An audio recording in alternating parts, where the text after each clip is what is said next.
like to say hello to everybody that is joined the Dressed Irons Guild and as a supporter. This is the first video that I'm doing exclusively for the community. This is a very wonderful streamer pattern. It's called Ed Shenk's White Streamer, otherwise usually just referred to as Shenk's White Streamer. There's three materials. There's some lead along the hook shank for weight, a marabou tail, and a rabbit body. Now, the rabbit on this is cut from a skin, put into a dubbing loop to make what's called a dubbing brush, and then applied, and then of course trimmed to the minnow shape. But this is not only a very effective smallmouth pattern, which I use all the time for smallmouth, but it's a great fly to, as I had mentioned, make a video that's a longer format video that I'll segue in the middle of in terms of how to make the rabbit dubbing brushes on this. So, and I'm not going to do that in the middle. I'm actually going to do it pretty much when the fly is almost done, just so that you can see how the fly is all done and put together, and then we'll jump into how to actually use the rabbit and make a dubbing brush. But this is a good video to start doing that kind of thing here on the Guild. And it is my way of saying thank you to everybody who's supporting the Guild. I will be doing, hopefully every week, I'll have another video out of some sort that is just for the Guild members who support the Guild. It's just my way of saying thanks for the support. So that's the Shenk's White Streamer, and I'll go ahead and get started tying this. As I had mentioned before, if anybody has any thoughts on this, you can share it in the community. I'm working on figuring out, there's a chat thing that you can do. I'm not certain exactly what that means, but I think you can start a chat around a post or whatever. But anyway, anybody has any input on this or any other ways that maybe they use the rabbit, by all means, please chime in, because the more the merrier. Ed Shenk's White Streamer, I'll go ahead and get started.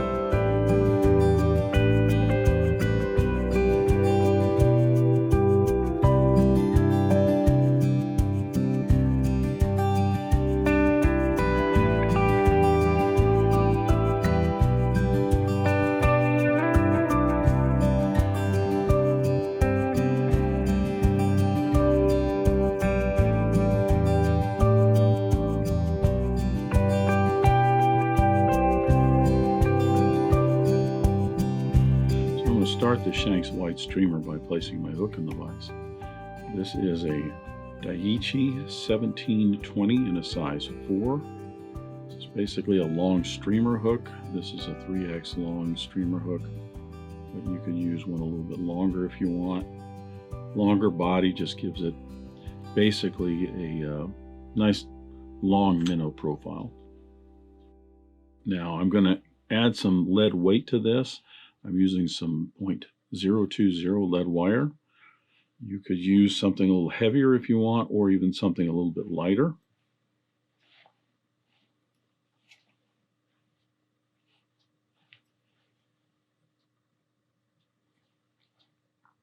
Starting about the point of the hook, I'm going to start wrapping in about 20 wraps of lead. Again, if you can adjust the weight by putting in more wraps or less, and by using thicker lead wire.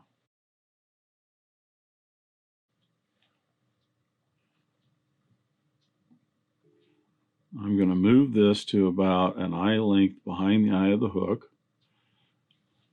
One thing about lead on the hook shank is that depending on where it sits on the hook shank, it can affect the fly.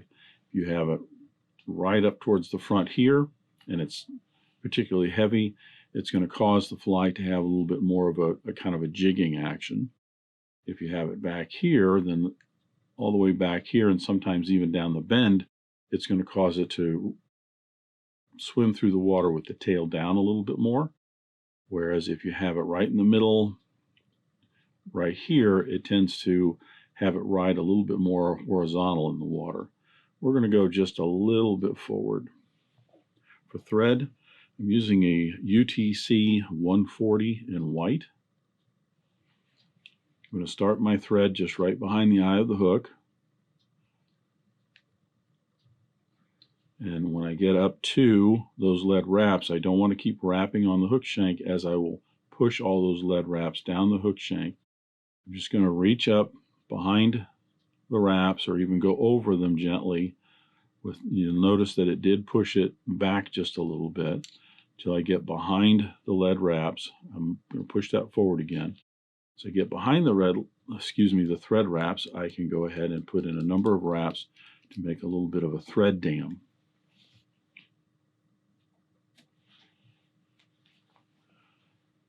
I'm going to want to have a little bit of a thread dam on both ends of this, as it will give me a nice transition when I am putting in the rabbit fur.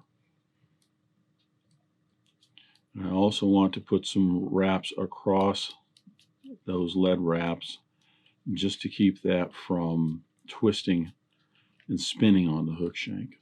Once I have my thread all built up for my thread dams, I'm going to move my thread to just past the point of the hook. As I mentioned before, there's only 3 materials in this fly, counting the lead wraps. 4 if you count the hook, 5 I suppose if you count the thread.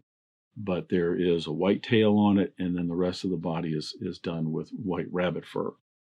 For the tail, we're going to use Marabou. You'll find some Marabou that are short like this, and the tips are really kind of skinny. And those will work, for some like woolly buggers or even some other flies sometimes. But for this, I like to have some that are a little fuller. I don't mind some thinness out here. It flows a little bit better. But in this area here, I'd rather have it a little fuller. I'm going to measure those. Sometimes it's helpful to wet your fingers a little bit.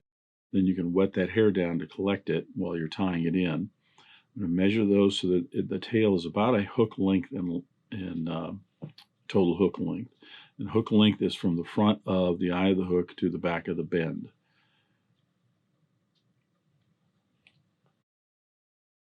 I will tie that in, wrapping backwards just a little bit to the end of the body. Coming forward, I'm now going to just put in some loose wraps, open wraps like this over that feather, and this just helps to bulk the underbody just a little bit on this. Trim away the excess, and I'll wrap all that down so I have a nice smooth underbody for the fur.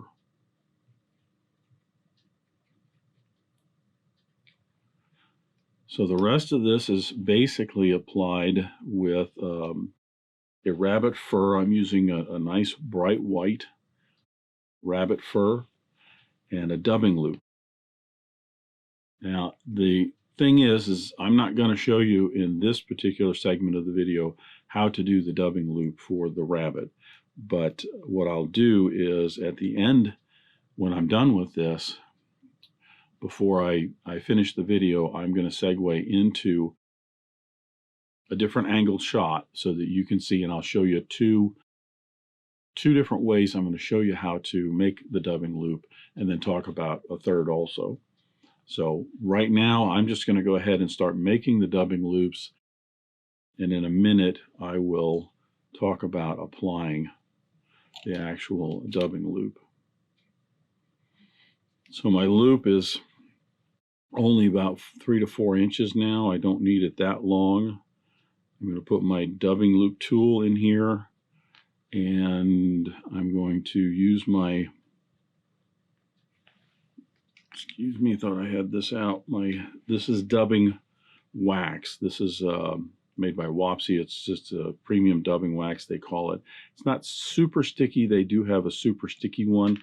But what this is for, this is different than the wax that I use when I'm off and waxing thread, in that this is much thicker and stickier. As you can see, even right here, the 2 different strands, the loops here, are stuck together primarily because of the wax that's on that. I can pull those apart. It's not that they're necessarily twisted together. It's the wax that is holding them together. But the wax is there so that when I cut the fur and insert it into the dubbing loop, it doesn't immediately fall back out. I'll show you. So all I'm doing is, like I said, I'll explain that when I change angles here.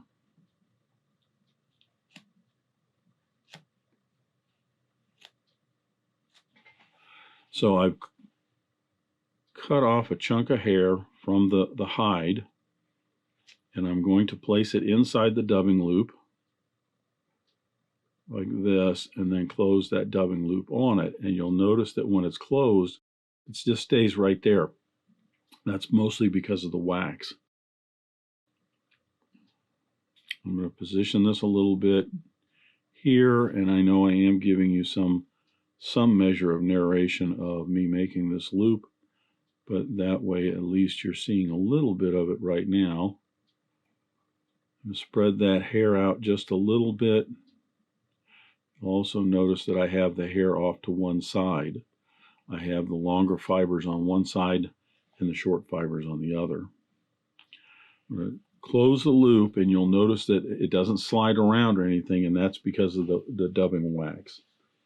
I generally do not use dubbing wax when I am doing dubbing, but in this instance, when you're doing a dubbing loop with this kind of hair, which is very slippery, it is definitely the way to go.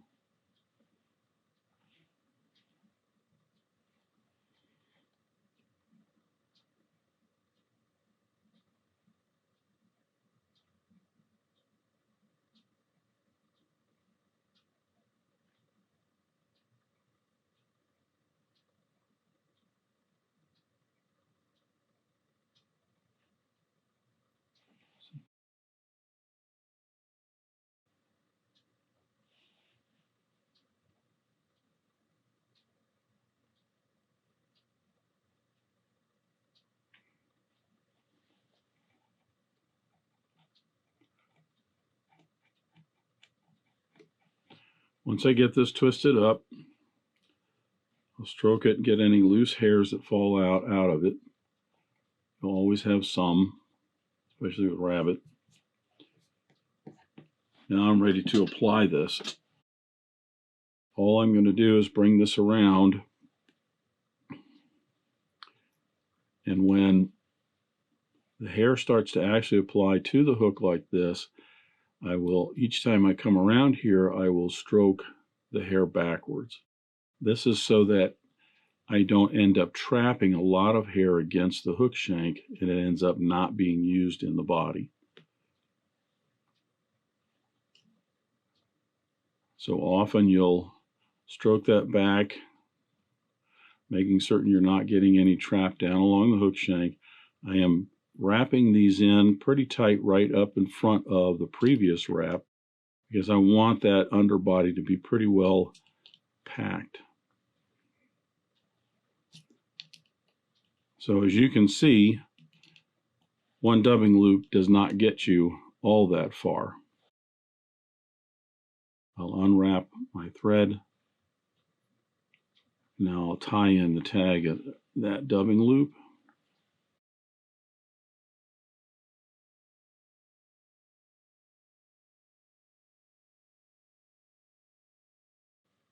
And I'll make another one.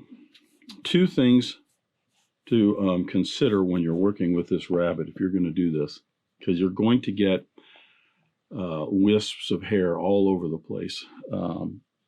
One is, if you got an emery board and your fingers are really rough, try and smooth those off a little bit. That'll help. Two, get a unscented softener sheet and rub it all over your hands, maybe even some of the surface of your tying area, because this stuff will get very staticky and it will cling. The softener sheet will help that from happening. Also, clear off everything around the desk. You don't want extra spools of things or hooks or other, because the hair is going to get on everything. So I'll go ahead and make some more dubbing loops here, progress all the way up to the front. I'm not going to make you watch every single step, even though this is a little bit longer format of video. And that's just because it's very tedious, especially when I'm not showing you how I'm making the dubbing loops. So let's just say we'll play a little bit of music, and I will just kind of do a montage of me getting this rabbit body together to where we can trim it.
Don't be afraid to really pack this up right by the eye. You can always push it back with your thumbnail a little bit to make a little bit of room for putting in just a small head right back here, but you really want to have rabbit fur that's all the way up there to the eye of the hook.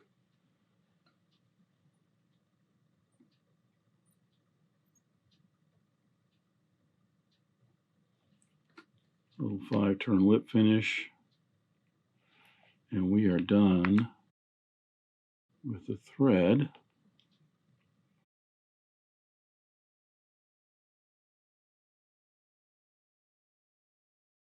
And the materials on our Shenk's white streamer. Now, it may look like the dubbing loop process is a real tedious process. It does get a little easier the more you do it, as well as you can get more in there and get it longer and everything. The most tedious process is now coming up because it's the trimming. So I take a toothbrush and I just brush it back the other way. This is to help get any hair fibers that did get trapped down a little bit or pushed down somehow as I was stroking those back and everything, get those kind of fluffed back out. I'll also go the other way, and this is to help get any loose hair out. If you don't have an old toothbrush, that's fine. I would recommend that you get a toothbrush and dedicate it just for fly tying stuff. But you can use a comb also. And sometimes a comb's a little bit better because its teeth are a little harder. They get down in there and get those hairs that are kind of trapped and twisted a little bit all straightened out. What we're going to do now, if you've ever done any deer hair bugs, is basically the same thing. We're going to trim this into the shape of a minnow. So getting most of those hairs out. First thing I'm going to do is I'm going to trim right down along the belly, because I know I want this to be short off of the shank of the hook. I got to open this area up. The gap of the hook has to be opened up for having penetration to actually set the hook in the fish. problem is this hair is so fine that sometimes it just, especially if you're trimming just a little bit, it'll fold over in your scissors and you don't cut it. So you have to really play with it. The second step that I'm going to do, and this is my preference, I like the sides on mine to be relatively flat. I've got one that I've already finished. I'll show you. I would rather have the sides here flat, just like a bait fish. This is flat under here, and then this is arched a little bit more. Notice it's a little larger up in the front, kind of like a teardrop or a torpedo or something. But both sides I like to have flat. That's just my preference. Some people who do this fly don't. They just do a nice round body. I think it probably works just as well. But like I said, that's just kind of my preference. So I'll trim both sides.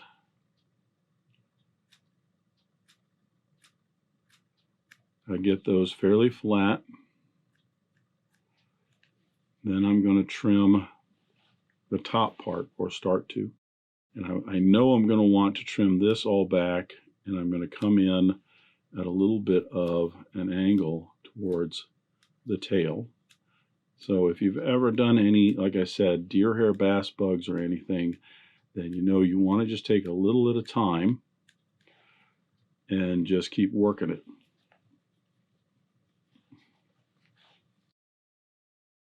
Rabbit gets everywhere. If I have some rabbit here that's down by the tail that's pointing towards the back, I generally just leave it. It'll blend in with the tail. What I'm looking for is just a little bit more off right here, just to really give a nice pronounced look of the base of the tail and to the body of the fly.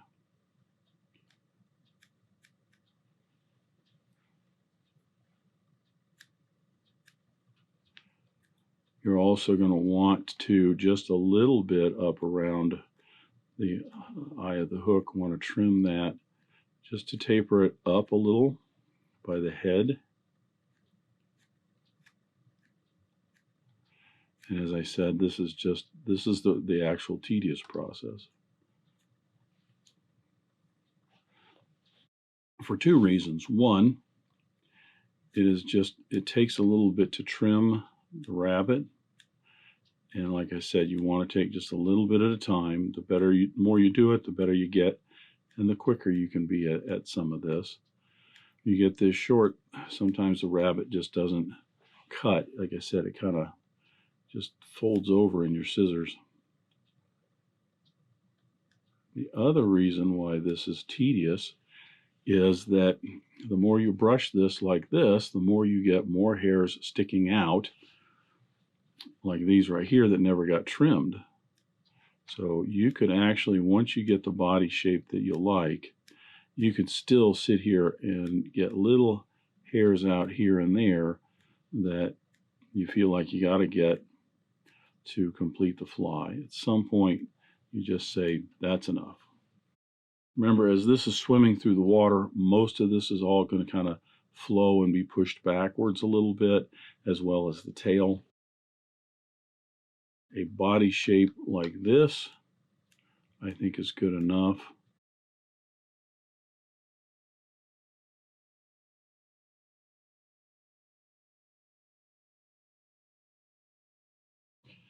So this is just a short add-on to the Shenk's White Streamer to show you how to make a dubbing brush out of rabbit fur. Got the same hook in the vise here. I just don't have a tail and everything. It's going to be a little easier for you to see. Also using some orange rabbit fur instead of white because it's going to be easier to pick up on the camera. So in the video I had mentioned you want to go ahead and make your dubbing loop.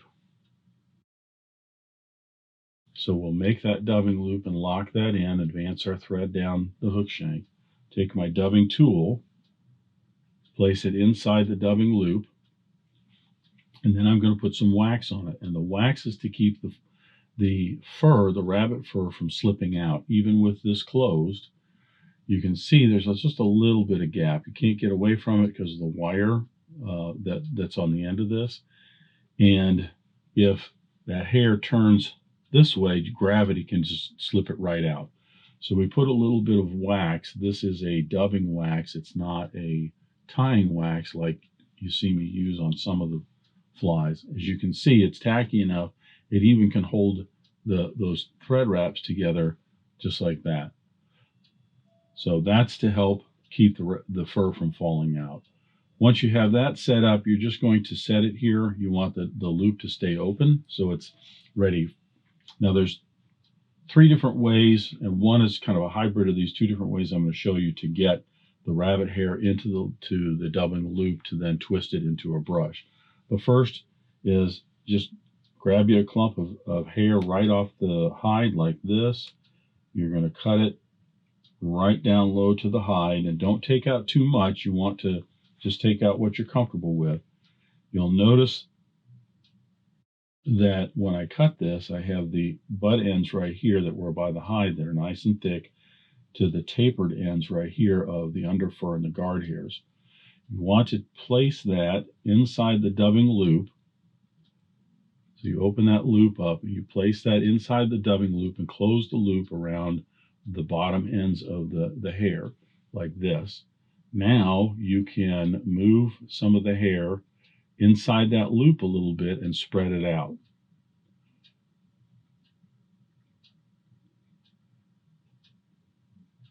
If you're new to this, then I recommend you just take this in little bits and pieces. You don't want to pull too much on that hair this way or that way because you want to keep it kind of offset. I'm going to close the loop and then I'm just going to twist it. You're going to have a hard time twisting it, that fur up, if it's all in one big clump right in the middle. That's why you kind of spread it out a little bit, because then it will actually twist up into a nice little brush like this. Take your scissors. I wouldn't take a comb because a comb might be too aggressive. This thread all twisted up here is actually under a lot of tension. It can break fairly easy. So you just want to get some of that loose hair out. Now you're ready to apply it.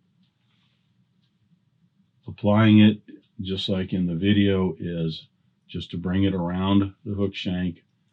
Once that fur starts to engage, then you're going to stroke the fibers back, and then each wrap will go right in front of the other one.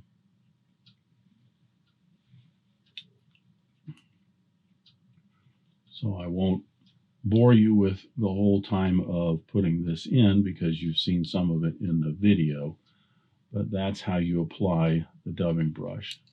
That's one way of making a rabbit fur dubbing brush, and even if you're making this with some other type of fur or even a synthetic or something, that's one way of doing it, is just by taking a clump and wedging it or sandwiching it in the dubbing loop and then twisting it up. Again, the key there is you want to make certain that you're not, in your dubbing loop, you don't have all the hair clumped up in one spot. If you do, you're just not going to get the thread to twist. It won't twist it up, so you want to spread it out.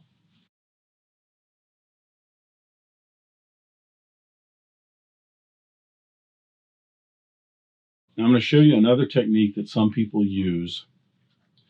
Actually, there's another one I'll show you, but some people prefer this instead of just taking clumps of hair off the hide and putting it in a dubbing loop. Now, I've got my dubbing loop already made with some dubbing wax on it, but this entails 2 different little bulldog clips. Now, this is one style of bulldog clip that you can use. It's just your regular office supply clip. It doesn't open that wide. You can get some that will open wider, or some people prefer to use these, which open really wide. But this method is pretty straightforward. What I'm going to do is I'm going to cut a piece of zonker. This is a rabbit zonker that's about the length of the bulldog clip. I'm going to put the rabbit strip, in the leather, I should say, into the bulldog clip here, and then wetting this down like that. I then take the second bulldog clip and I run it down in front of the first like that, and now I'm grabbing just the hair like this. As you can, I don't know if you can see, I've got the leather in there and the hair in there. Take this one off, and then we'll cut the leather off of that hair. Now notice I have enough hair sticking out of the bulldog clip here to put inside my dubbing loop. So now I put this inside the dubbing loop and close the loop around it. Then I open the bulldog clip and take it off. This also has the advantage that the hair is already spread out, so I don't have to worry about, I could spread that a little bit more, but I essentially just start twisting it up. Some people find this a little bit easier because they're not fiddling with the hair in their hands quite as much. If you can get bulldog clips where the mouth is wide enough, you might be able to just take the zonker itself and slide the hair right in there in one step and then cut the leather off. Now, another method also along these lines is, and I've seen some people do this, I'm not skilled enough to do it, is to actually make a dubbing loop and then put the zonker in the dubbing loop. So you make a dubbing loop. I'll show you here in just a second. Tie this off.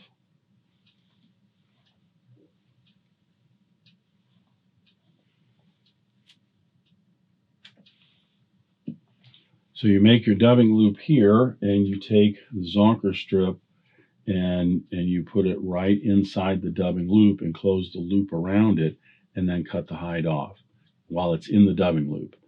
I'm not that skilled at doing that. This is a Magnum strip too, by the way, which is a little bit wider, but I chose this because you're going to be able to see it on the camera better. I'm not skilled enough to do that. Every time I try it, as I'm cutting it, I end up pulling hair out of the dubbing loop. The best method, if you're going to use the zonker strips like this, I found the best method is just the one I just showed you, is to just take one clip and put the hide inside that clip. You can manage some of the hair then, and then take your other clip and then slide it down along. You don't want to be real close to it because you got to have enough so that when you cut it off the hide, you have something to put inside the dubbing loop. You might be able to pull that out just a little bit, but see, then once again, I can just cut this right off that hide, and I have the rabbit fur ready for my dubbing loop.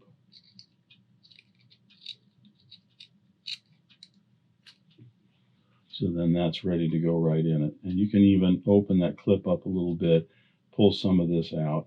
I just find using these clips in this manner, it's a lot easier to manage all of that hair.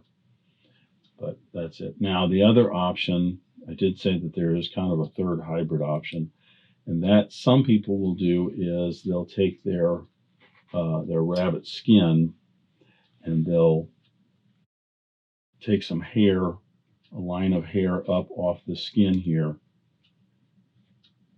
Get my scissors working. They can manage to take the clip and then clip the hair inside. This clip doesn't open quite wide enough. Let me use this one. They can manage to clip the hair inside there and then cut it off of the hide like this. And then basically you can put that up into your dubbing loop. So it's just a couple of different ways that you can manage the hair, the rabbit hair, when you're wanting to make a dubbing brush of rabbit hair.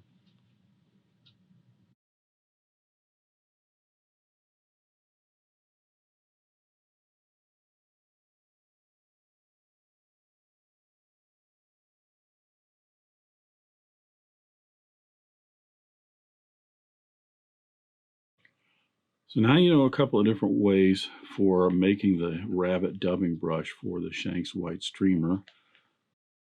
Take a look. There's other videos out there on tying this fly and other flies in using rabbit in a dubbing brush.